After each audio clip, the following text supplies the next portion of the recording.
السلام عليكم جميعا. طيب يا جماعة الخير، في هذا المقطع حتكلم عن المنطقة المفضلة عندي في رحلة جنوب أفريقيا، اللي هي الجاردن روت. أول شيء ممكن تسويه في طريقك من كيب تاون وانت داخل على الجاردن روت هي زيارة مزارع النعام.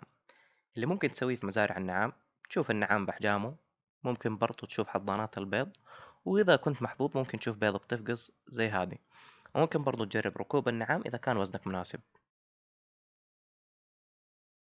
تاني شيء عندك الكانجو كيفز، مكان جدا جميل عبارة عن كهوف ضخمة ومتشعبة، تبدأ ضخمة وواسعة إلين ما توصل لأماكن ضيقة وصعب العبور منها إلا للنحاف جدا.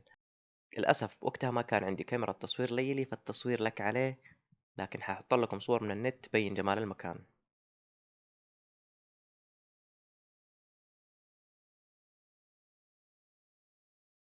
وحاطين مجسم يبين مستوى الضيق اللي ممكن توصل له هذه التشعبات والممرات، وممكن تجربها قبل لا تدخل الكهف وتشوف إذا تقدر توصل لهذه الممرات الضيقة أو لا.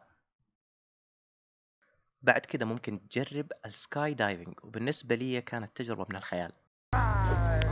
Hello, Saman. Nice to meet you, my friend. My name is Aziz. I'm going to be your instructor today, so welcome to Skydive Mossel Bay. Take care of me. You come all the way from Saudi? Yes. Yeah. To try this. So long way to travel to jump out of this airplane, huh? Yeah, crazy person, right? أتوقع سعر السكاي دايفنج في جنوب أفريقيا وتحديدا في الجادر روت كان جدا جدا معقول مقارنة بأسعار الدول الثانية. كان تقريبا سعره ب 800 ريال. طبعا الكلام ده كان في 2016. Okay, Osama. Yeah, you ready? Yes. Yeah, man. Let's go.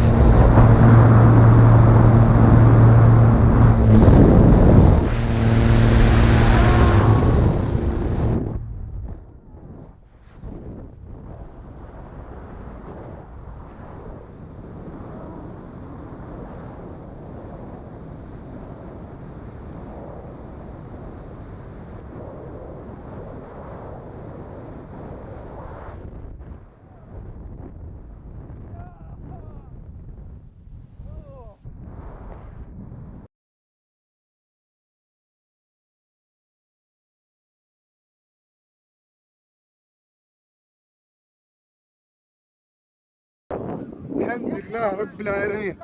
حسس دكتور، كيف الشعور؟ كأني في حلم، والله ما كأني يعني ما كأني في الدنيا، عجيب. كأني في حلم، كأنك على شعور الهواء وهو بيدخل غصبا عنك في خشمك وفمك، حس كأنك غرقان في البحر يا رجل. أيضا ممكن تجرب قفزة البنجي من جسر بلاوكرونز بريدج، وأكثر شيء مخيف سويته في حياتي، لكن كانت تجربة لا تنسى. وعشان توصل لمكان البنجي جمب لازم تمشي من ده الممر. وعلى فكرة ده الجسر في يوم من الأيام كان أعلى مكان قفز بنجي في العالم. أنا وقت القفز الله يستر إن شاء الله خير. أول مرة أشوف في حياتي جمالي نومي. في هذه اللحظة وفي هذا المكان وأنا بطالع من ارتفاع 216 متر تقريبا، كانت أكثر لحظة مخيفة في حياتي. كنت على وشك إني أنسحب، لكن طالعت فوق وأخذت نفس عميق وقلت طالما وصلت هنا لازم أسويها.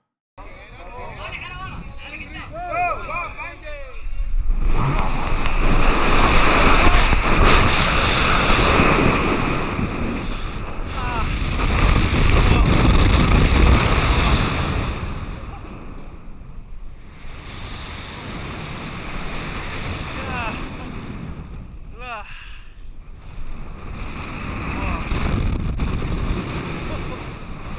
أوه أكثر شيء مخيف صراحة.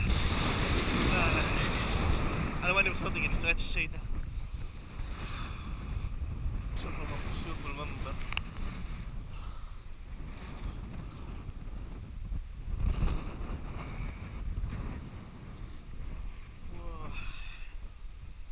جاي ممكن جاي. What's your name, my friend? My name is Edward, brother. What's yours? Edward. Osama. Osama. Yes, nice to meet you here in this place. It's Nice the to best place you can meet someone. Yeah, man, keep video. Yep. برضو ممكن تجرب المشي مع أسرع حيوان في العالم، اللي هو الفهد الصياد أو التشيتا. تجربة خفيفة ولطيفة للي يحب الحيوانات.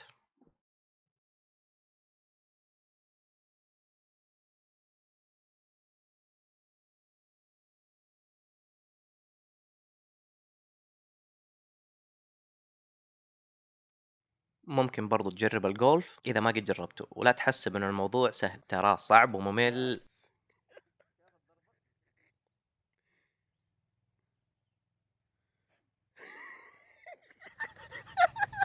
انا بسخن بس. يلا يلا اوكي.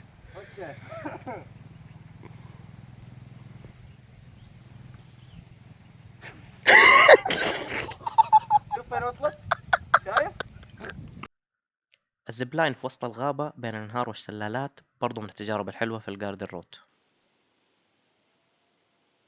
وبكده وصلنا لنهاية الفيديو، أشكركم جميعا على المشاهدة. شاركوا الفيديو مع أصحابكم وحبايبكم اللي تبغوا تحمسوهم يطلعوا معاكم جنوب أفريقيا. وفي أمان الله. Also right there, right there. 3, 2, 1,